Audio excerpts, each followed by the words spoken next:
Okay, तो जो मैं कह रहा था कि ये कार्तिक महीना इतना दिव्य है और इसमें इतने सारे पर्व आते हैं, इतने सारे त्योहार आते हैं कि आज से ही हम यदि बात करें तो आज उड़ीसा में आप जाएंगे तो आज उड़ीसा में बहुत लोग, खास करके उड़ीसा में, बहुत अलग अलग जगह में भी करते होंगे, मुझे उनके बारे में पता नहीं है, तो उड़ीसा में आज चंद्र पूजा करते हैं, चंद्रमा की पूजा करते हैं।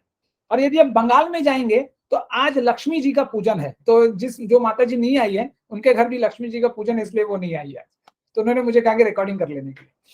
तो जी उत्तराखंड में भी आज चंद्रमा की पूजा होती है।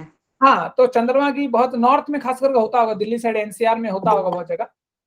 तो इस तरह आज से बहुत सारे त्योहार चालू हो जाते हैं और फिर 15 दिन बाद आप देखेंगे दिवाली है, फिर भाई दूज है, फिर कार्तिक एकादशी भी आएगी इस कार्तिक में। हाँ, फिर अंत में कार्तिक पूर्णिमा आएगा। तो जिस दिन कार्तिक पूर्णिमा है उस दिन दो और फेस्टिवल, दो और त्योहार उसके साथ साथ आते हैं। एक है गुरु नानक जयंती और दूसरा है जैन धर्मों में कुछ निर्वाण कहकर कुछ एक पर्व होता है, जिसमें कुछ जो तीर्थंकर हैं उनके, उन तीर्थंकरों को अभिषेक कराया जाता है, कुछ त्योहार होता है उनका, तो वो भी है। आप यदि और नीचे जाएंगे फिर है ना, कार्तिक के अंत में क्या होता है कि फिर आपका ये आएगा, आपका भीष्म पंचक आएगा, फिर अंत में तुलसी शालिग्राम विवाह आएगा। तो ऐसे करते हुए बहुत, और एक है इसमें बहुला अष्टमी आएगी, है ना। जब अष्टमी आएगी तो बहुला अष्टमी का महात्म्य क्या है कि उस अष्टमी के दिन हम सबको राधा कुंड में स्नान करना चाहिए, ठीक है। एक ये महात्मा है। और एक त्योहार है जो है गोपाष्टमी। गोपाष्टमी आती है और गोपाष्टमी बहुत सुंदर मनाया जाता है वृंदावन में। आप कभी जाइए और गोपाष्टमी में रहिए। और गोपाष्टमी को वृंदावन में लोकल तरीके से कैसे मनाते हैं कि उस दिन 54 किलोमीटर का 18 कोस का परिक्रमा लगता है। और वृंदावन के लोकल भाषा में इसको कहते हैं युगल परिक्रमा, कि दोनों जोड़े पति पत्नी दोनों मिलकर परिक्रमा लगाते हैं। तो जब मैं था पिछले साल वृंदावन में इसी समय, तो हम लोगों ने लगाया था जब गोपाष्टमी के दिन, तो बहुत सुंदर परिक्रमा आती है। 54 किलोमीटर का परिक्रमा, मतलब लोग वृंदावन से मथुरा आते हैं और फिर मथुरा से छठीकरा होते हुए फिर वृंदावन जाते हैं, जो वृंदावन में रहते हैं। और जो मथुरा में रहते हैं, मथुरा से वृंदावन जाते हैं, फिर वृंदावन से छठीकरा होते हुए फिर मथुरा वापस आते हैं। तो ये पूरा 18 कोस का आपका परिक्रमा है। तो बहुत, मतलब रात 2 बजे से, और हजारों लोग, आप सोचते होंगे अरे नहीं मेरा उम्र हो गया, मैं 50 साल का हो गया, मैं नहीं कर सकता। आप मैंने 70 साल के बूढ़े को भी देखा है मैंने परिक्रमा लगाते हुए। वो अलग होते अकेले ही लगा रहा था, लेकिन लगा रहा था। तो ये बहुत दिनों से चला आ रहा है। उसमें लोकल कुछ होती हैं जो लोकल रिलीजियस रिचुअल्स होते हैं, तो वो लोग करते थे, हम लोग इसमें शामिल हो गए थे। तो बहुत सुंदर परिक्रमा, बहुत सुंदर परिक्रमा। और गोपाष्टमी तक थोड़ा आपका ठंड भी आ जाता है, तो उस ठंड में, उस कुहासे में और मजा आता है, बहुत आनंद आता है। तो ये बहुत सारे फेस्टिवल्स हैं जो इस महीने में आते हैं और बहुत लोग इसको अपने अपने तरीके से लोग मनाते हैं। फिर देखिए, ये जो कार्तिक महीना है, ये ना ही गौड़ीय वैष्णव संप्रदाय में ना मतलब महत्वपूर्ण है, बल्कि जो कर्मकांडी मनुष्य है, जो भौतिक इंद्र तृप्ति चाहता है, उसके लिए भी ये बहुत महत्वपूर्ण है। क्योंकि बहुत जगह में ना कहीं सत्संग में कोई ना कोई कुछ ना कुछ सुन ही लेते हैं कि जब हम लोग कार्तिक में, जब कार्तिक में हम लोग कुछ भी थोड़ा सा करते हैं बहुत ज्यादा मिलता है ना। 1 रुपया खर्चा किया तो 1000 रुपया मिलेगा। उसी तरह जिसको बेटा चाहिए, बेटी चाहिए, धन दौलत, जमीन जायदाद, जोरू जो चाहिए, वो इसके लिए तपस्या करता है इस महीने में, सब कुछ के लिए। तो जहां पर आध्यात्मिक दर्शन है इस महीने का, वहां पर कर्मकांडी दर्शन भी है कि यहाँ पर जो कर्मकांड आप करेंगे उसको आपको 10 गुना ज्यादा, 100 गुना ज्यादा आपको वापस मिलेगा। अब बात होता है ऐसा क्यों, कार्तिक महीना में है क्यों ऐसा। तो बोला गया कि 12 महीनों में सबसे सर्वश्रेष्ठ महीना है कार्तिक। जैसे स्कंद पुराण कहती है कि जैसे युगों में सर्वश्रेष्ठ युग है सतयुग, शास्त्रों में सर्वश्रेष्ठ शास्त्र है श्रीमद् भागवतम, नदियों में सर्वश्रेष्ठ नदी है गंगा, उसी तरह महीनों में सर्वश्रेष्ठ महीना है कार्तिक। तो अब कार्तिक आता कहां से, ये जो नाम है कार्तिक, ये आया कहां से है। तो कार्तिक जो नाम है आया है कीर्तिता से। तो कीर्ति वो है श्रीमती राधा रानी के माँ का नाम है, कीर्तिदा उनकी मम्मी का नाम है और उनके पिता का नाम है वृषभानु। तो उनके नाम से ये महीना कार्तिक आया है। और ये राधा रानी को बहुत पसंद है। ये जो महीना, ये कहते हैं कि ये राधा रानी का महीना है। और चूंकि भगवान कृष्ण राधा रानी को बहुत पसंद करते हैं, इसलिए राधा रानी से जुड़ा हुआ हर चीज है ना भगवान उसको पसंद करते हैं। तो जैसे ये महीना भी श्रीमती राधा रानी से जुड़ा हुआ है, तो भगवान कृष्ण को भी ये महीना बहुत ज्यादा पसंद है और मतलब बहुत बहुत कृपा करते हैं, बहुत जल्दी कृपा करते हैं। ये मतलब बोलते हैं कि ये ना क्या बोलते हैं वो वो क्या आता है जो आपके दिवाली में जो शॉपिंग के लिए आता है ना, फेस्टिवल्स में, मेगा फेस्टिवल्स में हरे कृष्ण प्रभु जी, धनतेरस प्रभु जी। नहीं नहीं नहीं नहीं, धनतेरस नहीं, धनतेरस भी आएगा, धनतेरस भी इस दिवाली के पहले आएगा इसमें। तो जैसे वो हम लोग जो है ना, जैसे अमेजन में, फ्लिपकार्ट में ऑफर आता है मेगा ऑफर, तो ये महीना भी मेगा ऑफर महीना है जिसमें आप थोड़ा सा हम करेंगे हमें बहुत ज्यादा मिलेगा। तो इस तरह ये जो महीना है वो भगवान कृष्ण को बहुत प्यारा है। तो ये जो महीना है इसमें जो बहुत सारे माताएं, बहुत सारे प्रभु जी लोग बहुत प्रकार के अलग अलग तरीके के व्रत हम लोग करते हैं, ठीक है। और इसको तो उसको हम लोग कहते हैं, जैसे मैंने कहा नियम सेवा, तो हिंदी में उसको थोड़ा कहते हैं कार्तिक व्रत लोग कहते हैं। तो ये जो महीना है ये ऊर्जा वाली महीना है, मतलब इसमें शक्ति है, इसमें भक्ति की शक्ति। क्यों? क्योंकि ये भक्ति रानी, भक्ति प्रदान करने वाली महारानी श्रीमती राधा रानी का महीना है, इसलिए ये ऊर्जा युक्त है ना महीना है। तो इसीलिए श्रीमती राधा रानी का एक नाम है ऊर्जेश्वरी, है ना। जैसे हम लोग देखते हैं बहुत सारे देवी देवताओं के नाम है, जैसे आप नाम सुना होगा आपने दुर्गा मैया का, मखेश्वरी है ना, क्रियेश्वरी, स्वदेश्वरी, सुरेश्वरी, सर्वेश्वरी, भारतेश्वरी, शासनेश्वरी, रमेश्वरी, क्षमेश्वरी, काननेश्वरी, है ना। इसी तरह श्रीमती राधा रानी के भी बहुत सारे नाम है, जैसे ऊर्जेश्वरी, वृंदावनेश्वरी, प्राणेश्वरी, त्राणेश्वरी, है ना। इस तरह वृषभानुश्वरी, तो क्योंकि वो वृषभानु की लाडली है इसलिए उनका नाम वृषभानुश्वरी नहीं वृषेश्वरी है। और सर्वेश्वरी भी है कि वो सर्वश्रेष्ठ है सबसे। तो इस तरह बहुत सारे अलग अलग नाम है राधा रानी के, ठीक है। अब इसमें बहुत सारे, जैसे मैंने आपको बताया कि स्कंद पुराण में बहुत महिमा इसकी गाई गई है। तो हम लोग कुछ महिमाओं को अंत में देखेंगे। और इसमें बोला गया कि खास करके एक वैष्णव को, यदि हम वैष्णव हैं तो बहुत ध्यान से, नीति नियम से भगवान की सेवा इस महीने हमें करनी ही करनी है, बिना कोई डिस्काउंट, बिना कोई आलस के। क्योंकि ये एक ऐसा, जैसे मैंने कहा कि मेगा ऑफर है, ये साल में सिर्फ एक ही बार आता है। तो इसीलिए इस महीने को छोड़ना नहीं अपने जीवन से। इस महीने को हमने छोड़ दिया, मान लीजिए हाथ में आया हुआ मोती खो दिया हमने, फिर एक साल बाद फिर हमारे जीवन में कार्तिक आएगा कि नहीं आएगा हमें पता नहीं। तो इसीलिए इस महीने को बहुत ध्यान से, बहुत जानकर, बहुत सोच समझकर इस महीने को एक एक दिन हमें, एक एक सेकंड, एक एक मिनट हमें बिताना चाहिए। जबकि बिताइए मत, इसको अच्छी तरीके से इस्तेमाल कीजिए, एक एक सेकंड, एक एक मिनट को, तब जाके हमारा कार्तिक महीना सफल होगा, ठीक है। चलिए आगे। अब है इस जो दामोदर लीला है, ये जो महीना है वो 99% इस दामोदर लीला पे ही बेस्ड है, जिसके कारण से इस महीने को भी हम लोग, जैसे हम लोगों ने सुना, दामोदर लीला हम लोग कहते हैं। तो इसमें यशोदा मैया की मतलब सुप्रीम, सबसे सर्वोत्कृष्ट वात्सल्य प्रेम, एक ममता भरा प्रेम जो है वो इस लीला में हमें देखने को मिलती है। तो हम लोग उसको और आगे देखेंगे, ठीक है। जैसे ये एक है वात्सल्य रस, ठीक है।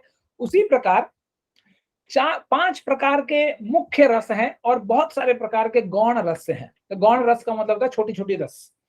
तो 5 प्रमुख रसों में पहला है शांत रस। तो शांत रस कौन, मतलब शांत रस में क्या होता है कि एक भगवान का जो एक भक्त होता है वो भगवान से एक पैसिव स्टेट में, मतलब जैसे उदाहरण के स्वरूप वृंदावन में जितने पेड़ पौधे हैं, वृंदावन में जितने गौवे हैं, वो जिस प्रकार से भगवान कृष्ण से प्रेम करते हैं उनको कहते हैं शांत रस में। क्योंकि उनका अपना कोई निजी जरूरत नहीं है उनको, उनका जरूरत जीवन में सिर्फ इतना ही है कि मेरे द्वारा भगवान कैसे संतुष्ट हो, है ना। संसिद्धि हरि तोषणम, कि हरि कैसे तुष्ट हो, बस हमारा उतना ही देखना है। तो वो इस भाव में जो भक्त रहता है उसको हम लोग कहते हैं शांत रस। और देखिए आध्यात्मिक जगत और भौतिक जगत में बहुत अंतर होता है। जैसे भौतिक जगत में जड़ और चेतन 2 वस्तुएं रहती हैं, लेकिन आध्यात्मिक जगत में जड़ कुछ भी नहीं होता, हर चीज चेतन है। भगवान का एक पीताम्बर भी चेतन है, वो बोल सकता है, वो चल सकता है, वो बैठ सकता है, वो उड़ सकता है। उसी तरह जितने भी चीज हैं भगवान से, जो भगवान के साथ जो संपर्क में है, सारे के सारे चीज चेतन है। इसका हम लोग उदाहरण आगे देखेंगे, ठीक है। दूसरा है दास्य रस। तो दास्य रस का सबसे महत्वपूर्ण और सबसे इंपॉर्टेंट, मतलब सबसे बेहतरीन उदाहरण जो है वो है हनुमान जी। इससे अच्छा मुझे तो नहीं लगता कोई उदाहरण है। तो इसीलिए यदि हम लोग हनुमान जी के बारे में हम लोगों ने बहुत कुछ सुना है कि उनका जो कुछ भी हो, जैसे वो कहते हैं श्रीनाथे जानकी नाथे अभेद परमात्मनि तथापि मम सर्वेशाम राम कमल लोचनः, कि वो कहते हैं कि श्रीनाथे जानकी नाथे अभेद परमात्मनि, कि श्रीनाथे का मतलब श्री कौन है, वो लक्ष्मी जी। तो लक्ष्मी जी के नाथ कौन है, विष्णु जी। और जानकी नाथ है, तो जानकी कौन है, सीता मैया। उनके नाथ कौन है, राम। तो कृष्ण और राम में कोई अंतर नहीं है। वो कहते हैं कि अभेद परमात्मनि, फिर भी तथापि मम, मेरा मन, तथापि मम सर्वेशा, मेरा सर्वस्व जो है वो मैं राम कमल लोचन, राम के चरणों में ही मैं समर्पित करता हूं। तो ये इस भावना से आप देखे होंगे हनुमान जी कभी भी जहां राम है उससे एक स्तर नीचे ही भगवान की सेवा करते हुए पाए जाते हैं। कभी भी वो राम के सर पर चढ़कर, है ना, राम के बगल में बैठकर ऐसा कभी नहीं कर पाते। वो कहेंगे उनका वो रस ही नहीं है। उनका हमेशा जो रस है वो दास्य वाला रस है। और दास मतलब है कि बस सेवा ही सेवा करना है और दूसरा उनको कोई काम नहीं है, ठीक है। तीसरा है साख्य रस।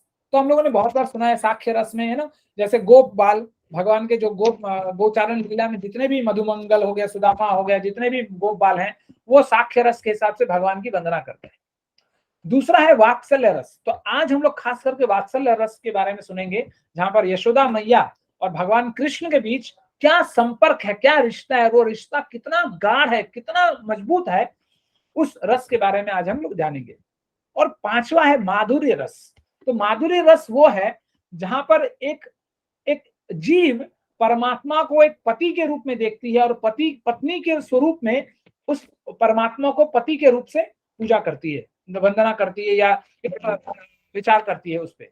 जैसे उदाहरण के लिए मान लीजिए रुक्मणी जी क्या भगवान को अपने पति बनाना चाहती थी, मीराबाई उनको पति बनाना चाहती थी। तो ऐसे जो लोग हैं वो लोग माधुर्य रस के माध्यम से भगवान का पूजन करते हैं, ठीक है। तो ये था कुछ, ये बहुत डीप टॉपिक है, इसमें भक्ति रसामृत सिंधु में बहुत कुछ दिया गया है इसमें, तो उतना हम लोग जाएंगे नहीं। आज हमारा जो मेन केंद्र है वो है दामोदर लीला, उस पर हम लोग आज थोड़ा ज्यादा सुनेंगे, ठीक है।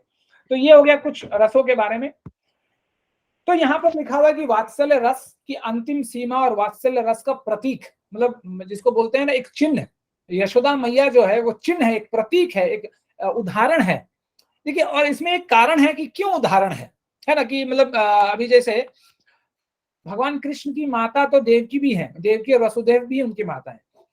तो सिर्फ यशोदा मैया के बारे में यहाँ पर ऐसा क्यों कहा गया, उसका एक कारण है कि देखिए, आप लोगों ने भगवत गीता पढ़ा है, सुना है। तो यदि हम लोग थोड़ा सा जो भगवत गीता पे जाएं तो अर्जुन और भगवान का रिश्ता कैसा है, मतलब पहले साख्य रस वाला रिश्ता है। भगवान और अर्जुन एक दूसरे को दोस्त मानते हैं, मित्र मानते हैं।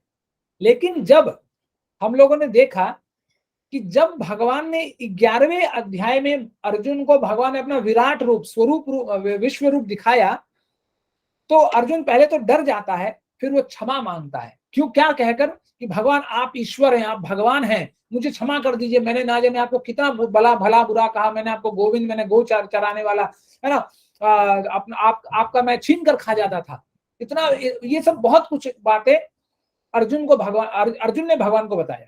क्यों बताया और कब बताया, जब उसने भगवान का विश्व रूप देखा।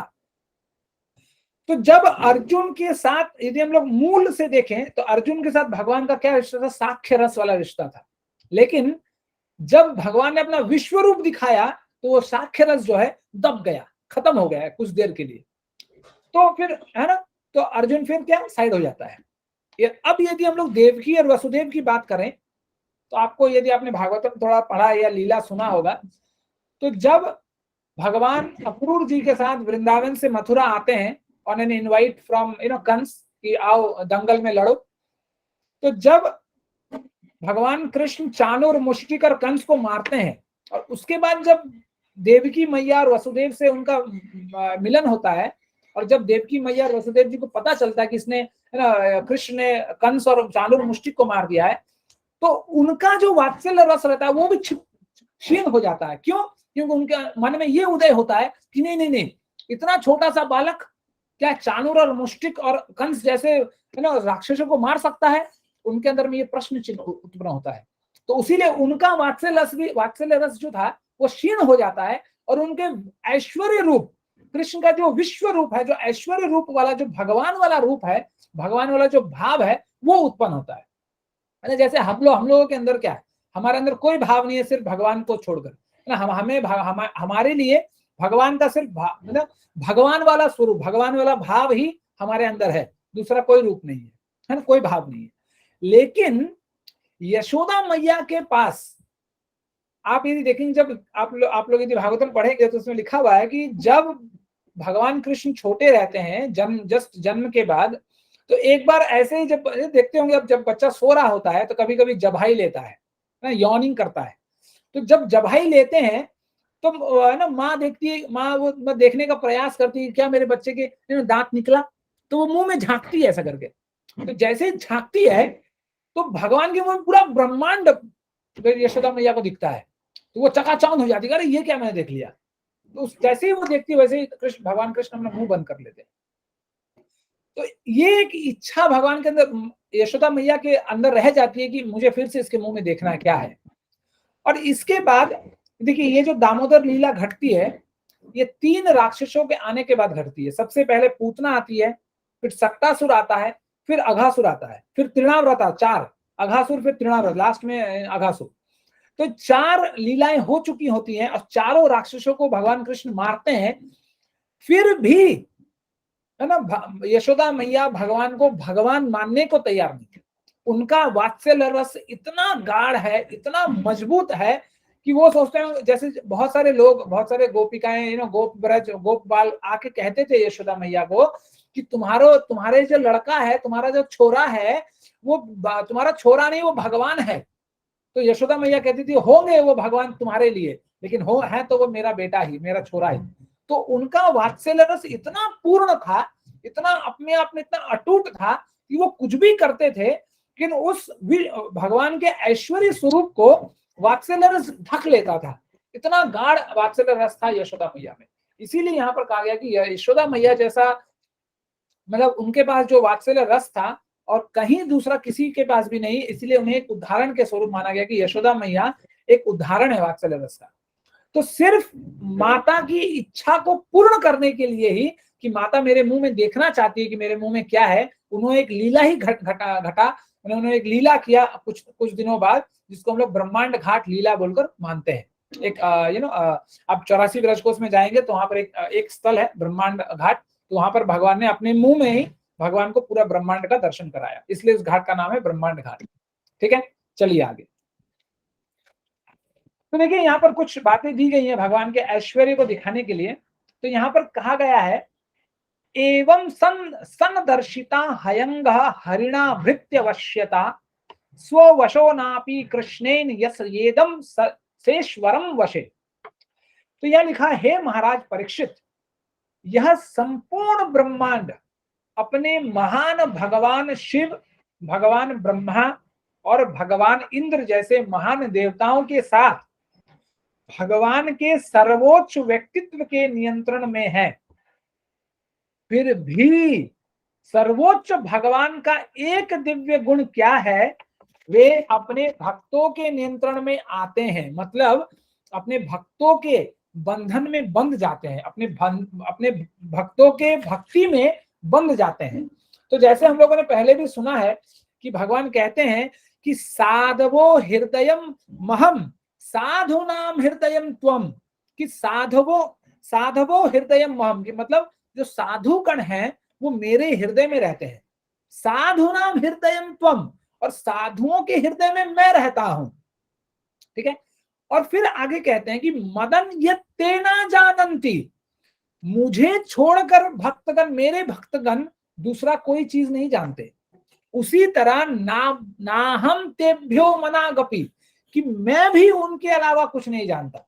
भगवान और भी कहते हैं कि है ना, क्या बोलते हैं, भगवान कहते हैं कि अहम भक्त पराधीनो, कि मैं भक्तों के पराधीन हूं, है ना, और भक्ते भक्त जनप्रिय, साधु भी ग्रस्त हृदय भक्ते भक्त जनप्रिय, कि भक्त जो है मेरे हृदय में रहते हैं और मैं भक्तों के हृदय में रहता हूं। तो इतना भगवान भक्तों को इतना मतलब प्यार करते हैं, इतना प्रेम करते हैं कि भगवान जो है, एक बार हम यदि भगवान के भक्त बन गए, उसके बाद भगवान पैसा रुपया ऐश्वर्य तो क्या अपने आप को भी लुटा देते हैं। अब भगवान अपने भक्तों का चौकीदार भी बन जाते हैं। ये लीला हमने देखा है बलि महाराज के प्रसंग में, कि भगवान है ना लीला बलि महाराज का चौकीदार बन जाते हैं। रसातल में रसातल का राज्य जब बलि महाराज को देते हैं तो वो रसातल का चौकीदार ही बन जाते हैं, ताकि बलि महाराज हमेशा भगवान का दर्शन कर सके। तो ऐसे है भगवान, भगवान सब कुछ छीनते हैं तो अपने आप को दे भी देते हैं, इतने महान है भगवान। ठीक है, तो ये कुछ एक दिव्य भगवान के बारे में बताया गया, एक भगवान का दिव्य गुण। और आगे यहाँ पर बताया जा रहा है कि नेमं विरंचो ना भवो ना श्री रप्यंगन संश्रया प्रसादम ले भिरे गोपी यतत प्राप्त विमुक्तिदात। इस भौतिक जगत में मोक्ष दिलाने वाले भगवान की ऐसी कृपा ना तो कभी ब्रह्मा जी, ना शिव जी, ना ही भगवान के वक्षस्थल में रहने वाली, है ना, भगवान ने जिन्हें अपने वक्षस्थल में स्थान दिया है, जो उनकी अर्धांगिनी है लक्ष्मी देवी, को भी प्राप्त है। जैसा है ना, जैसी गति माता यशोदा को प्राप्त है, ऐसे ब्रह्मा विष्णु महेश को भी प्राप्त नहीं है। तो क्यों है, क्या है, इसके लिए हम लोग और आगे चलेंगे। ठीक है, तो यहाँ पर भगवान के कुछ दिव्य गुण के बारे में बताया गया है। भगवान के मुख्य रूप से 4 प्रकार के गुण होते हैं। एक है लीला गुण, दूसरा है रति गुण, तीसरा है वेणु गुण, चौथा है रूप गुण। तो इन 4 गुणों के कारण कहा जाता है कि भगवान कृष्ण जो है विष्णु से एक कदम और ऊपर है। क्योंकि आप देखिए, भगवान कृष्ण जितने लीला करते हैं विष्णु नहीं करते। रति मतलब भगवान मतलब भक्तों के साथ रस का आस्वादन, ये जितना भगवान कृष्ण करते हैं विष्णु नहीं करते। विष्णु जी के इतने ज्यादा मतलब लीलाएं नहीं है मतलब अपने भक्तों के साथ। जैसे मान लीजिए भगवान कृष्ण गौचारण लीला करते हैं, जहां पर वो अपने भक्तों के साथ पूरा मिल जाते हैं, एक दूसरे पर चढ़कर, उठकर, लेटकर, खेलकर, कूदकर, फांदकर सब करते हैं। ऐसा विष्णु कभी नहीं करते। दूसरा है वेणु, कि भगवान अपनी वेणु से ऐसी मधुर ध्वनि करते हैं जैसा ध्वनि दूसरा कोई भगवान नहीं कर सकता। चौथा है रूप, भगवान का तो नाम ही है कृष्ण। कृष्ण का मतलब है जो कर्षति इति कृष्ण, जो आकर्षण करता है, जो खींचता है अपने तरफ, उसका नाम है कृष्ण। और कृष्ण का जैसे मतलब इंग्लिश में हम लोग करते हैं अर्थ लगाते हैं ऑल अट्रैक्टिव, जो अपने आप में सर्व आकर्षित करने वाला है, उसको कहते हैं कृष्ण। तो ये कुछ 4 मुख्य गुण है भगवान कृष्ण में, जिसके कारण भगवान सर्वोपरि है। ठीक है, चलिए आगे। तो अब हम लोग बात करते हैं लीला, जो कि दामोदर लीला पे है, जो कि इस महीने का बहुत सबसे हॉट टॉपिक है। ठीक है, चलिए आगे। तो ये कहा गया है इसमें कि ये महीना जो है आज से प्रारंभ हो रहा है। लेकिन कार्तिक महीना, शायद मैंने आपको बताना भूल गया, कार्तिक महीने को भी 2 तरीके से लोग निभाते हैं। एक, कुछ लोगों की गणना के हिसाब से अभी जो 6 तारीख को पापानकुशा एकादशी गया, कुछ लोग एकादशी से उत्थान एकादशी तक दामोदर महीना का पालन करते हैं। और कुछ लोग, आज पूर्णिमा है, शरद पूर्णिमा है, तो शरद पूर्णिमा से कार्तिक पूर्णिमा तक भी निभाते हैं। तो कुछ लोग एकादशी से एकादशी नियम सेवा करते हैं, और कुछ लोग पूर्णिमा से पूर्णिमा तक नियम सेवा करते हैं। तो दोनों ठीक है, दोनों अपनी जगह में सही है। ठीक है, चलिए आगे। अब जो दामोदर लीला जो कथा है, जो कहां से प्रारंभ होता है, तो भागवत ये 2 श्लोक हैं जहां से ये प्रारंभ होता है।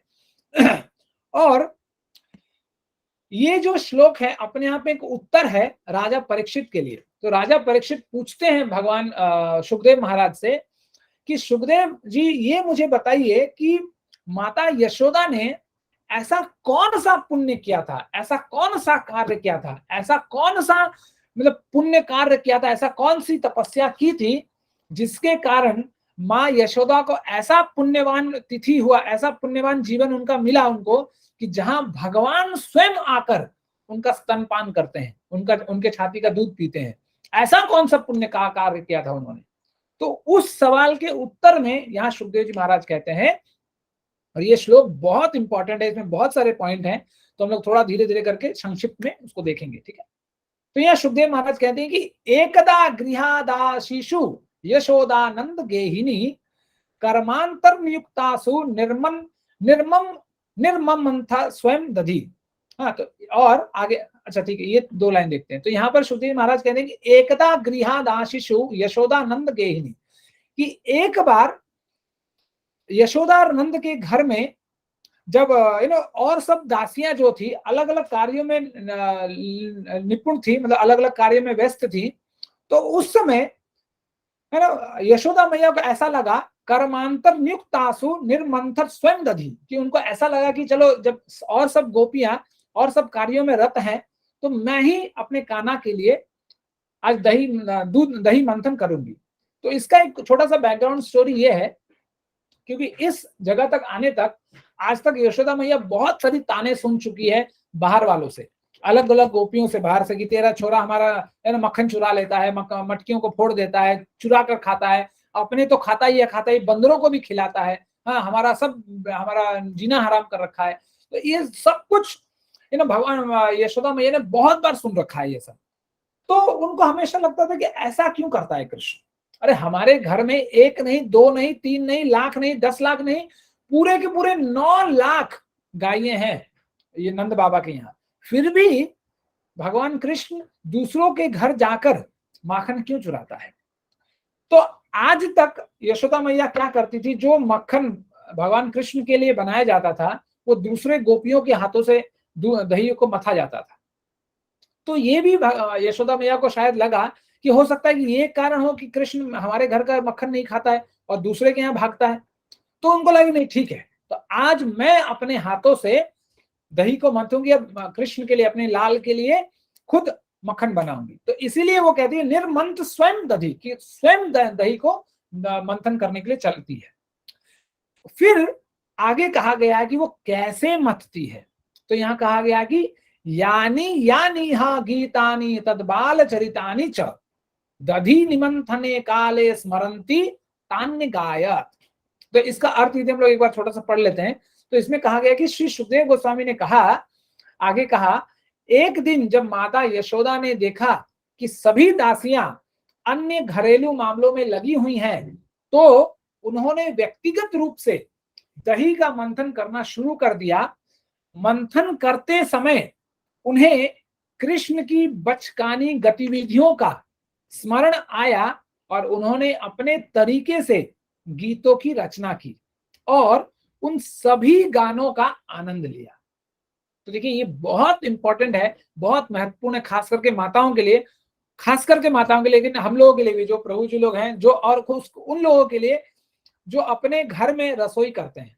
तो ऐसा यदि ये कुछ लोग ये सोचते हैं कि अच्छा लड़के रसोई नहीं करते है ना, लड़कों को रसोई नहीं करना चाहिए, प्रभु जी लोग रसोई नहीं करें, तो ये बहुत बेकार का है ना सोच है इंसान का। हर इंसान को रसोई करना चाहिए, रसोई भी एक कला है, तो इसमें कोई आपत्तिजनक है ना भूचाल आने वाला बात नहीं है। हर इंसान को रसोई आना चाहिए जीवन में।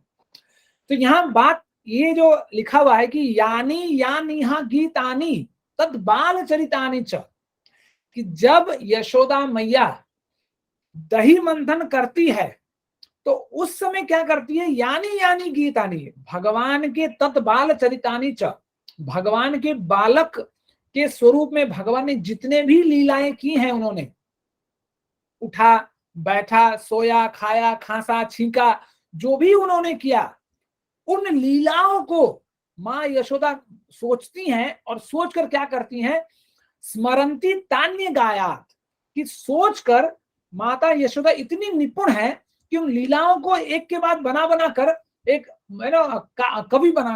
कविता बना देती है, कविता बनाकर उस कविता को फिर वो गुनगुनाती है। तो इस चीज से हमें क्या सीखना है कि ये हमें यशोदा मैया सिखा रही है कि जब हम भी अपने रसोई में खाना बनाते हैं, सबसे पहले तो हमारे रसोई में सात्विक खाद्य बनना चाहिए, खाना होना चाहिए। जो तामसिक और राजसिक खाद्य बनाते हैं तो उनके दिमाग में ये ख्याल कभी आएगा ही नहीं, क्योंकि जैसा हम लोग अन्न खाते हैं, जिस चीज के साथ रहते हैं, हमारा मति भी उसी तरह हो जाता है। ठीक है, तो वो तो आप उस टॉपिक में हम लोग नहीं जाएंगे। तो यहाँ पर सबसे पहला तो हमारा सात्विक खाद्य होना चाहिए जो हम लोग खाते हैं।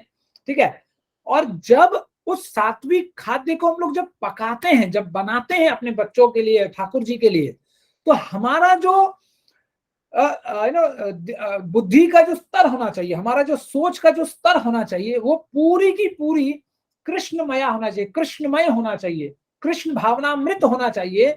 और भगवान की लीलाओं को सुनते, गाते, सोचते हमें तब खाना बनाना चाहिए। हमें तब जाकर अपने बच्चों के लिए, अपने घर वालों के लिए और ठाकुर जी के लिए ऐसा प्रसाद बनाना चाहिए जिस प्रसाद में स्वयं कृष्ण भावनामृत है, क्योंकि उस प्रसाद को कृष्ण भावनामृत में युक्त होकर हमें बनाया गया है। और ना कि हम लोग आजकल क्या करते हैं, पहले तो मतलब राजसिक तामसिक का ही बनता है। यदि जिसके यहाँ सात्विक बनता भी है, वो लोग, हम लोग क्या सोचते हैं, अरे बगल वाले के घर में मोटर आ गया, बगल वाले के घर में कार आ गया, उसके घर में इतना सोना ले लिया, वो मर गया, वो जी गया, वो बच्चा पैदा हो गया। अरे बच्चे पैदा होंगे, जातक से ही ध्रुव मृत्यु, ध्रुवम जन्म मृत्यु से च, है ना। जो जन्म हुआ है वो मरेगा, जो मरा है वो जन्म लेगा। तो इसमें इतना डिस्कशन की क्या बात है। कोई किसी ने दुकान खोल लिया, किसी ने 10 साड़ी ले आया, कोई 10 कपड़ा ले आया। तो इसी चीज को हम अपने दिमाग में रखकर सोचते रहते हैं कि आज पति देव आएंगे तो हम बताएंगे ये सब हो गया। तो ये सब चीजों को, ये सब है कीचड़ दिमाग में। और जब कीचड़ भर भर के हम जब खाना बनाएंगे, तो वो जो खाना है वो भी खाना कीचड़ की तरह काम करेगा। और जब वो कीचड़ हमारे अंदर जाएगा तो हमारी बुद्धि भी कीचड़ ही हो जाएगी। तो इसीलिए खाना बना, आप किसी भी संस्था में जाएंगे तो देखिएगा भोजनालय में जल्दी किसी का प्रवेश नहीं होता है। क्यों? इसी कारण से कि हमें पता नहीं कौन कहां से कहां क्या कर आया है और हमारे रसोई को पूरा अस्त व्यस्त कर देगा। इसीलिए घर के 2 महत्वपूर्ण अंग होते हैं, और ये 2 अंगों को यदि हमने संवार लिया तो घर, पति, परिवार, बेटा बेटी सब अपने आप संवर जाएंगे। और वो 2 अंग से एक अंग है रसोई और दूसरा अंग है अपना पूजा घर। यदि 2 अंग ठीक रहेंगे तो पूरा शरीर, पूरा घर, पूरा परिवार, पूरा वंश पूरा सही सलामत रहेगा। क्योंकि हमारे घर में ऐसा रसोई नहीं है जहां ठाकुर जी के लिए रसोई होता हो, इसलिए हमारा जीवन भी पूरा मतलब पूरी तरह अस्त व्यस्त है। इसलिए सबसे पहले तो कि भगवान के लिए हमें रसोई करना है। और आजकल क्या होता है, आजकल तो हम लोग वो भी नहीं करते। क्यों? क्योंकि हमारे पास समय नहीं है। हम लोग क्या करते हैं, बच्चे को भी प्ले स्कूल में डाल देते हैं और खाना पीना भी पैक करके फ्रोजन मंगवाते हैं, KFC से पिज्जा, बर्गर, है ना, और डोमिनोज, ये वो सब मंगवाते हैं और बच्चे को दे देते हैं कि चलो तुम वहीं पर सड़ते रहो सुबह शाम। तो बड़ा कौन करता है?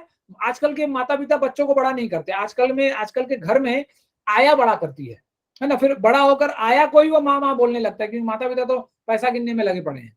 फिर वो जो वात्सल्य भाव है, जिस वात्सल्य भाव के बारे में आज हम लोग बात करेंगे, वो तो बहुत दूर की बात है।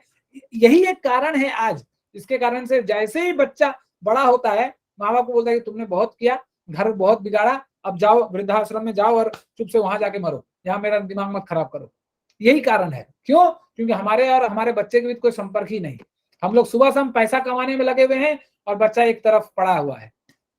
मैंने आपको एक कथा भी सुनाई थी स्मार्टफोन का, है ना। एक जब बच्चे के निबंध लिखने आता है तो उसको बोलता है कि निबंध का शीर्षक होता है तुम अगले जन्म में क्या बनना चाहते हो, तो वो लिखता है कि स्मार्टफोन। क्यों? क्योंकि वो लिखता है कि ताकि अगले जन्म में कम से कम मैं अपने माता पिता के गोद में जा सकूं। क्यों भाई? क्योंकि मेरे माता पिता हमेशा स्मार्टफोन लेके बैठे रहते हैं। स्मार्टफोन को पकड़ने का तो वक्त है, फिर मुझे गोद में उठाने का वक्त नहीं है। तो वो जब शिक्षक देखती है तो शिक्षक माता पिता को बुलाती है और बोलती है कि देखो आपके बच्चे ने ये निबंध लिखा है। तो इस तरह आज हमारा हाल हो गया कि पैसे के लिए हम लोग अपना जीवन खपा देते हैं, लेकिन वो फिर सुख और शांति हमें नहीं मिल पाती। ठीक है, तो वो नहीं हमें करना है। एक बहुत अच्छा उदाहरण है कि जब एक बार लक्ष्मीबाई, आप सब लोगों को पता होगा कि जब लक्ष्मीबाई लड़ने जाती थी तो अपने बच्चे को लेकर जाती थी। तो एक बार ऐसा घटना घटती है कि लक्ष्मी जब जाती है तो अपने बच्चे को ले नहीं जाती है। तो अब एक अपने पर्सनल सेक्रेटरी जिसको बोलते हैं उसको देके जाती है, बोलती है तुम ख्याल रखना, मैं बस गई और आई। तो उसी के बीच उस बच्चे को भूख लगने लगती है। तो अब क्या करेगी? तो वो जो पर्सनल असिस्टेंट होती है तो वो क्या करती है, वो उस बच्चे को अपना स्तनपान कराती है। तो ये हो जाता है। फिर जब लक्ष्मीबाई आती है तो उनको पता चल जाता है कि अरे मेरा बेटा अभी भी रो नहीं रहा है, क्या हुआ, बच्चा था ये हमेशा रोता है, इस समय तो इसको खाने का है ना, दूध पीने का समय हो गया है, फिर भी रो नहीं रहा है। तो पूछती है कि क्या हुआ, ये रो क्यों नहीं रहा, इसको भूख नहीं लग रही है क्या? तो वो फिर हिचकते हुए बोलती है कि नहीं महारानी, आप गए थे तो बहुत रो रहा था, इसे भूख लगी थी तो मैंने अपना दूध इसको पिला दिया। तो तुरंत अपने बच्चे को उल्टा लटकाती है और पीठ में थपथपाती हुए सारा का सारा दूध उसके मुंह से निकलवा लेती है। वो कहती है कि ये जो बच्चा है, मैं क्षत्रिय हूँ, क्षत्रियाणी हूँ, और मेरा दूध भी, मेरा बच्चा भी मेरे ही दूध पिएगा, क्षत्राणी का ही दूध पिएगा। तो इतना खास, इतना महत्व दिया जाता था खाद्य पदार्थ पर आजकल ऐसा हो गया है कि हम लोग जहां मतलब है ना, गाय जैसे चरता है, पशु जैसी चरती है, जहां जो मिला हम वही खा लेते हैं। हमें देखते ही नहीं कि क्या कहाँ से खा रहे हैं, किसके हाथ का खा रहे हैं, कुछ नहीं देखते हैं। इसलिए हमारी मति भी भ्रष्ट हो गई है।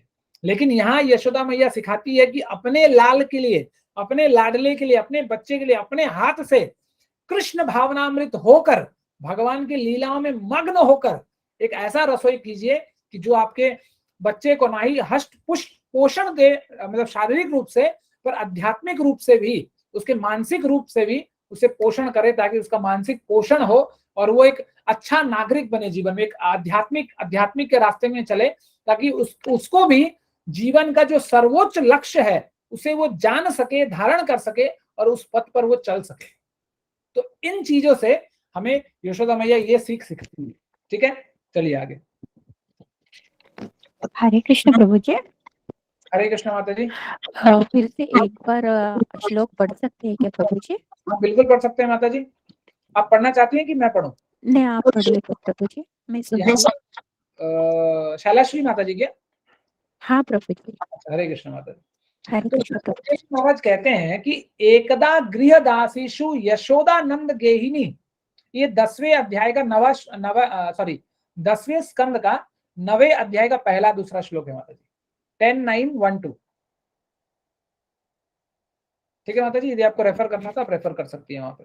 तो यहाँ पर सुखदेव जी कहते हैं कि एकदा गृह दासीषु यशोदानंद गेहिनी कर्मांतर रनियुक्तासु निर्मंत स्वयं दधि यानी यानी गीतानि तत् बाल चरितानि च दधिनी मथने काले स्मरंती तान्य गायात। ठीक है, अनुवाद करना है माता जी कि चले हम? नहीं प्रभु जी, थैंक यू, हरे कृष्ण। धन्यवाद। तो जब ऐसा हुआ, ठीक है, जब माता को लगा कि नहीं सब लोग व्यस्त हैं तो मैं ही है ना मथती हूँ तो जब यशोदा मैया दही मंथने लगती है तो जो ओखल रहता है, ओखल में वो जो एक लकड़ी रहता है जिससे वो मथनी रस्सी पकड़ के मथते हैं, तो जब वो ऐसा करती है और गुनगुनाती है तो विश्वनाथ चक्रवर्ती ठाकुर बहुत अच्छा लिखते हैं टीका पे।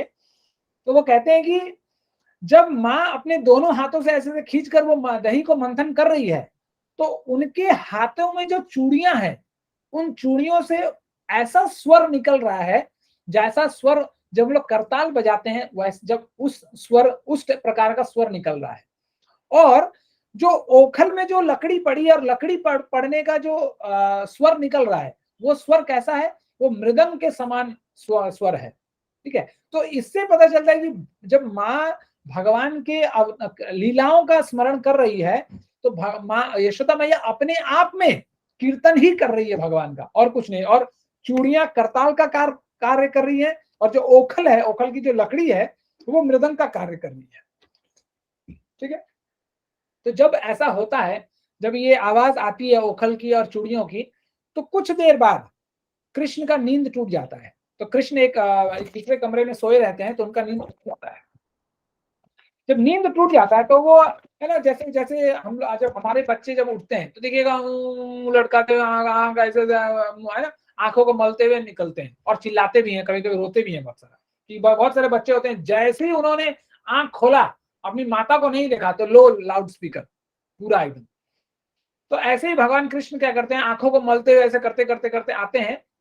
और वो आते के साथ, यहाँ पर थोड़ा चित्र अलग है, तो वो भागवत में ऐसा दिया गया है कि वो जैसे ही आते हैं, आते के साथ वो जो मथनी का जो रॉड रहता है, लकड़ी का जो लंबा सा रॉड रहता है, उस रॉड को पकड़ लेते हैं। तो जब उस रॉड को पकड़ते हैं वो, तो यशोदा मैया बहुत खुश हो जाती है वो जान जाती है कि मेरा बेटा बुद्धिमान हो गया है। क्यों बुद्धिमान हो गया है? क्योंकि उन्हें लगता है कि उन्हें, कृष्ण को ये पता चल गया है कि यदि मैं उस लकड़ी को पकड़ लूं तो माँ का दही मंथन एक ही बार में बंद हो जाएगा। क्यों? क्योंकि वही मेन हिस्सा है दही मंथन में। यदि वो बंद हो गया घूमना तो दही फिर मथेगी नहीं, फिर माँ मेरी तरफ जरूर देखेगी। नहीं तो फिर मान लीजिए मैं माँ के साड़ी को खींचूंगा, तब तक वो कहेगी अरे कान्हा क्या हुआ, रुक जाओ करके वो करते रहेगी। लेकिन इतने छोटे से उम्र में ही कृष्ण का बुद्धि इतना विकास कर गया है कि उसको पता है कि क्या पकड़ना चाहिए ताकि पूरा प्रोसेस बंद हो जाए। और ज्यादातर आप लोग जानते हैं जब बच्चे जब उठते हैं तो तुरंत है ना माँ का स्तनपान करना चाहते हैं वो, तो हर माँ को ये पता होता है। तो जब कृष्ण वो लकड़ी पकड़ते हैं तो माँ को पता चल जाता है कि ये स्तनपान करना चाहता है। तो जैसे ही माँ कृष्ण को अपने गोद में उठाना ही चाहती है, वैसे ही तुरंत मतलब उठाने से पहले ही कृष्ण एक लपक में माँ के गोद में चले जाते हैं। तो माँ बहुत खुश होती है कि मतलब जानता है ये कहाँ पर क्या है और क्या करना है इसको। ये करते हुए फिर माँ क्या करती है, उसको फिर ये दिखाया गया है कि कैसे माँ मतलब माँ को बुला रही है। जब माँ को वो बुलाता है कि जब दही मंथन कर रही है, ठीक है। उसके बाद यशोदा मैया जो है कृष्ण को अपना स्तनपान कराने लगती है। जब स्तनपान कराती है तो कभी कभी देखिएगा बच्चे बहुत खुश होकर स्तनपान करते हैं। तो इसी तरह एक ऐसा समय आता है कि जब कृष्ण आंख खोलकर भगवान की ओर माँ की ओर देखते हैं और मुस्कुराते हैं। जब माँ की ओर मुस्कुराते हैं वो उसको देखती है, मतलब कृष्ण यशोदा मैया को देखती है और यशोदा मैया माँ कृष्ण को देखते हैं, तो दोनों बहुत खुश हो जाते हैं। और जब खुश होते हैं उस असीम आनंद से माँ का स्तन इतना और भर जाता है कि और गाढ़ युक्त स्तनपान कृष्ण करते हैं यशोदा मैया के, ठीक है। जब ऐसा कर ही रहे थे, जब ऐसा चल रहा था तो यशोदा मैया को लगता है कि कुछ गड़बड़ है। तो जब उनको एहसास होता है कि अरे अरे अरे अरे ये मेरे चूल्हे में मैंने दूध रखा था वो उबलने वाला है, तो वो क्या करते हैं कि अब उनके पास 1 सेकंड है ना। आप माताओं को पता होगा कि वो दूध उबलने में कितना टाइम लगता है, 1 सेकंड भी नहीं लगता है ना। तो उनके पास सिर्फ एक क्षण है ये सोचने के लिए कि मैं कृष्ण को अपने गोद से उतारकर नीचे रखूं या दूध को उफलने दूं। बस 1 सेकंड में सोचना है और करना है जाकर। तो वो सोचती है कि नहीं इतने मतलब मुझे जाना ही पड़ेगा, नहीं तो दूध बर्बाद हो जाएगा। तो वो क्या करती है, वो कृष्ण को नीचे उतारती है और तुरंत वो दूध को बचाने जाती है। तो देखिए यहाँ पर एक सवाल उठता है कि माता यशोदा दूध के बारे में इतना चिंतित क्यों है। क्योंकि जैसे मैंने कहा कि माता यशोदा के घर में, नंद बाबा के घर में 1 नहीं 2 नहीं 9 लाख गायें हैं। लेकिन बात यह है कि ये जो दूध उफलने वाला है ये दूध कोई सामान्य गाय का नहीं है। तो नंद बाबा के यहाँ जो 9 लाख गायें थी, उन 9 लाख गायों में सिर्फ 8 ऐसे गायें थी जो मतलब असीम थी। मतलब आप मान सकते हैं कि कामधेनु युक्त मतलब समान कामधेनु के समान गायें थी जिनका नाम पद्मगंधा था। तो कृष्ण के घर में सिर्फ 8 गायें ऐसे थी जिनका नाम है पद्मगंधा, और उनका दूध मतलब ऐसा था जिसका मतलब कोई मतलब हम कह नहीं सकते उसका दूध कैसा था। मतलब इतना पौष्टिक, जस्ट यही कहते हैं कि बस वो कामधेनु जैसी गाय थी। क्यों? क्योंकि उनको सबसे सर्वश्रेष्ठ चारा खिलाया जाता था।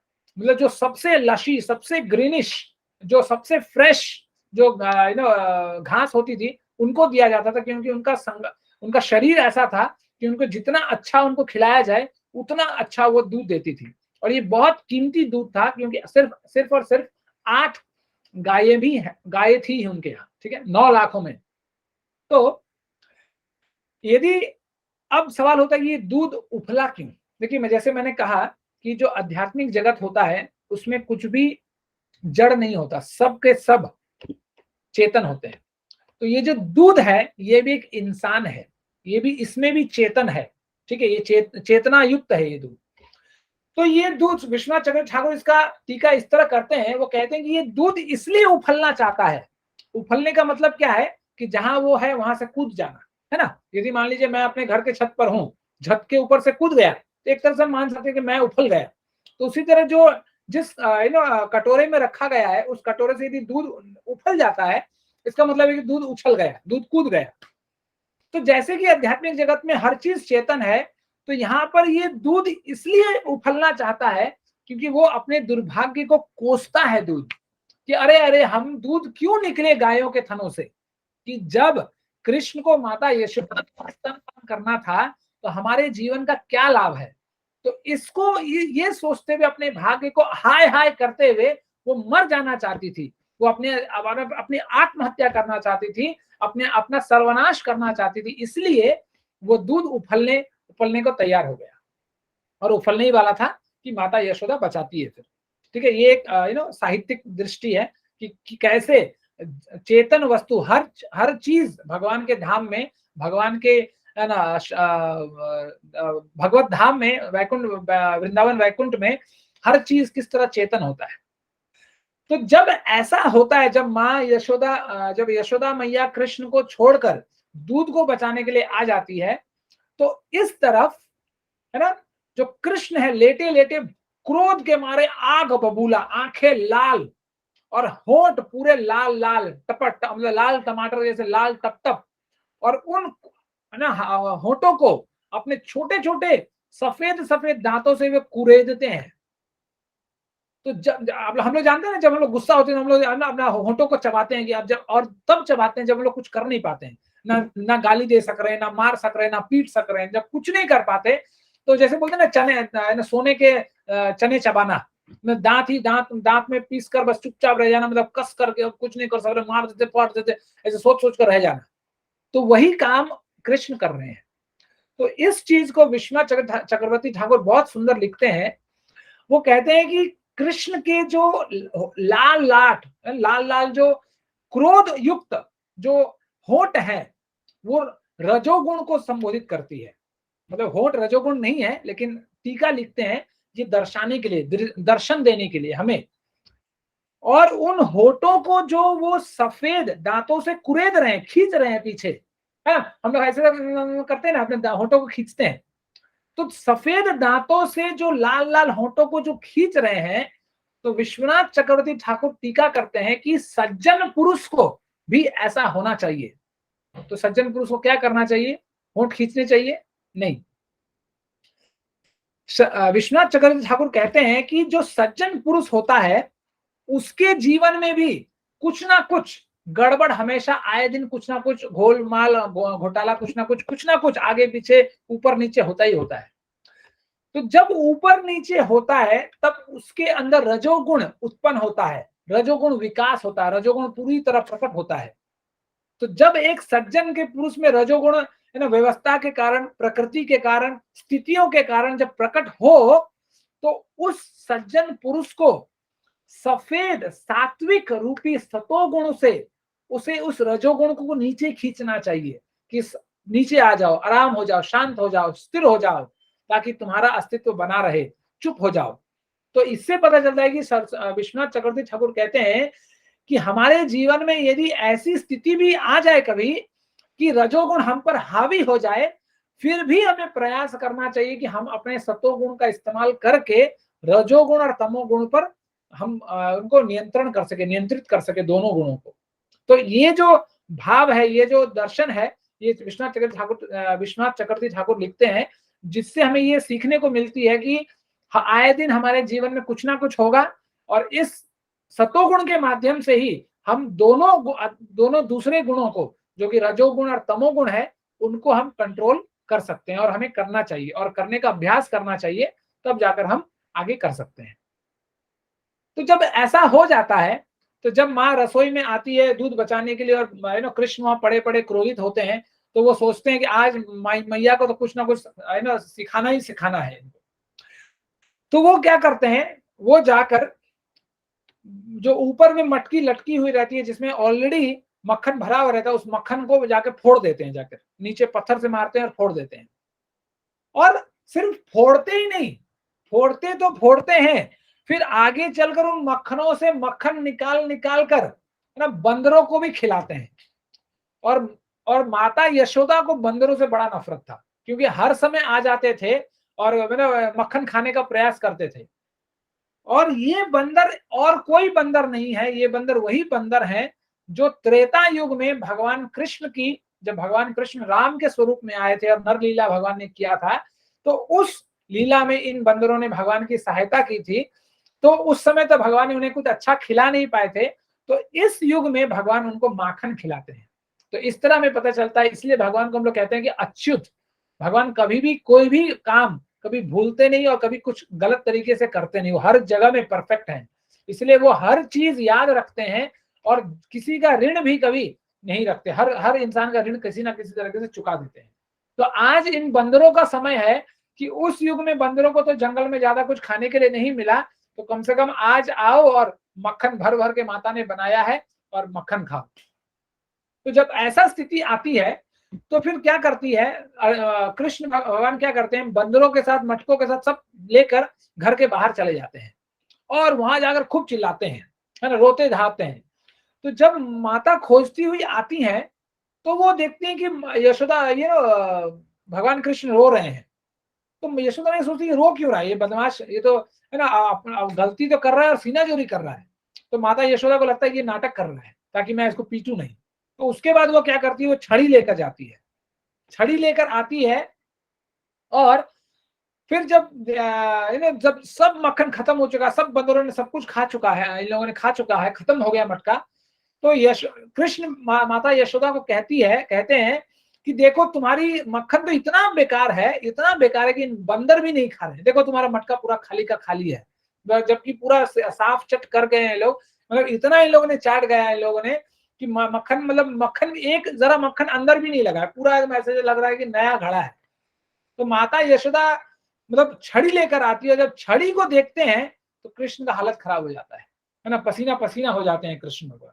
तो इसीलिए आप यदि दामोदर अष्टकम सुनेंगे तो वहां पर लिखा गया है कि रुदंतम मुहु नेत्र युगम मर्जंतम कर्माम भोजा युग्मेन शातकम नेत्रम मुहु श्वास कंपानि रीत्रिरेखा कंठस्थ ग्रैवम दामोदरम भक्तिमं भम।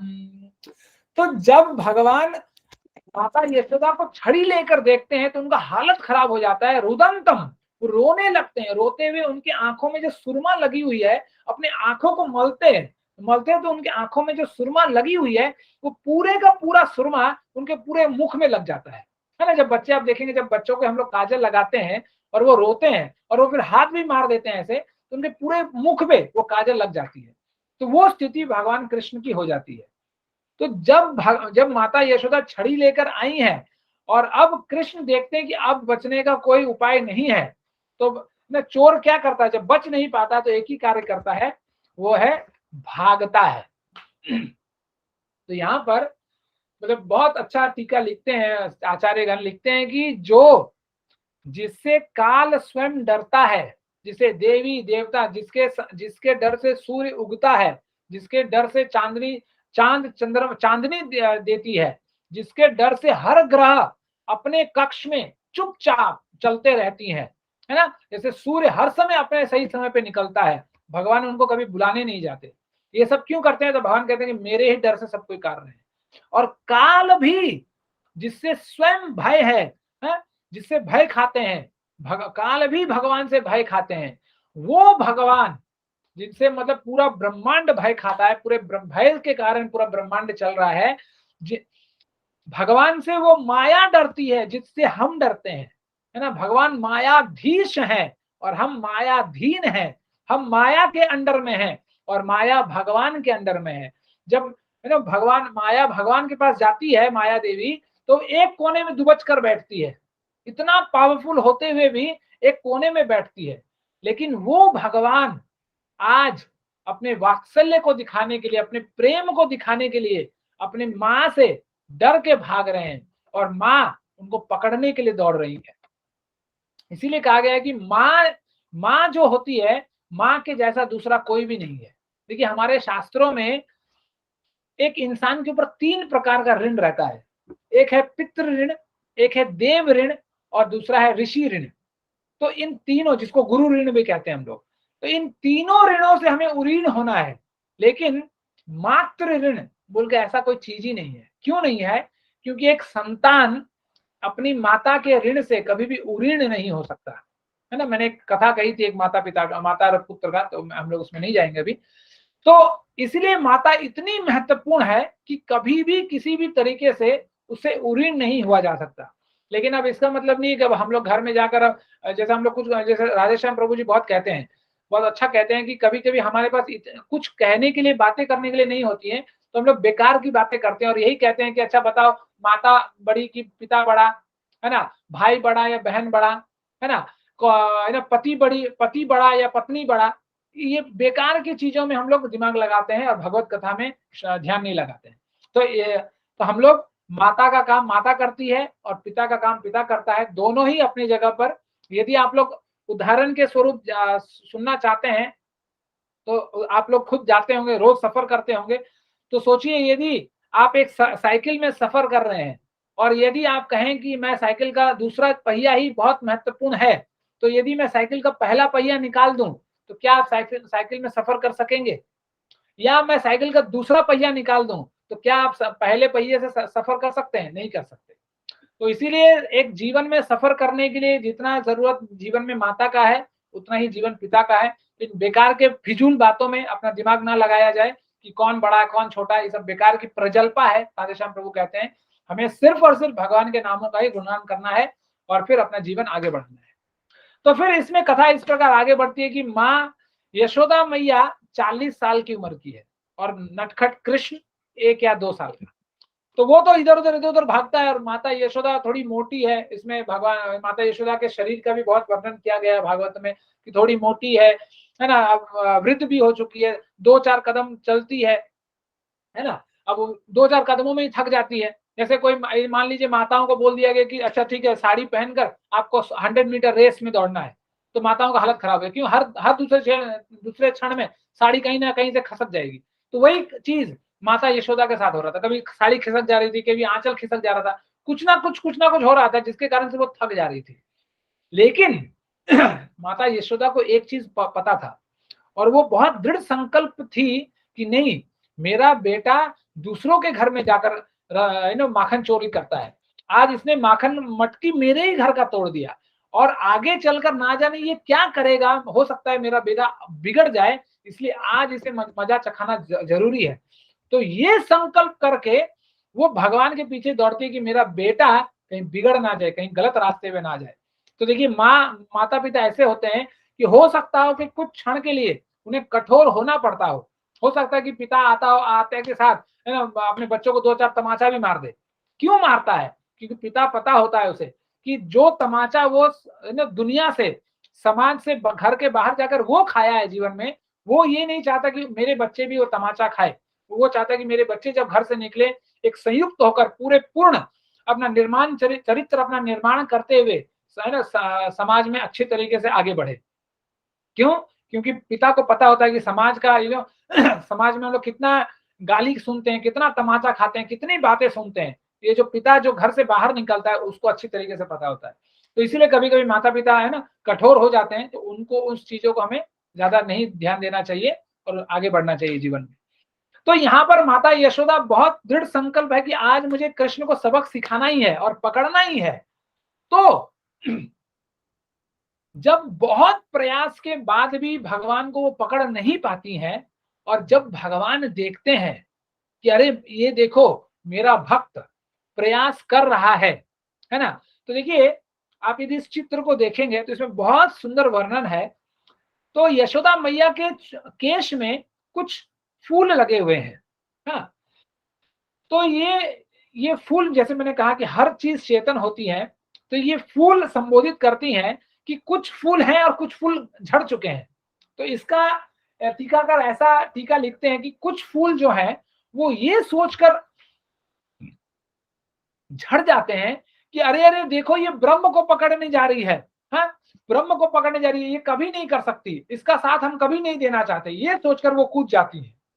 लेकिन कुछ कुछ फूल जो है वो उस केश में लगे हुए रहते हैं, क्योंकि वो जानना चाहती है कि देखो ये जो इंसान है वो भक्त भगवान को पकड़ने जा रही है, तो इस लीला में हम माँ के साथ रहेंगे।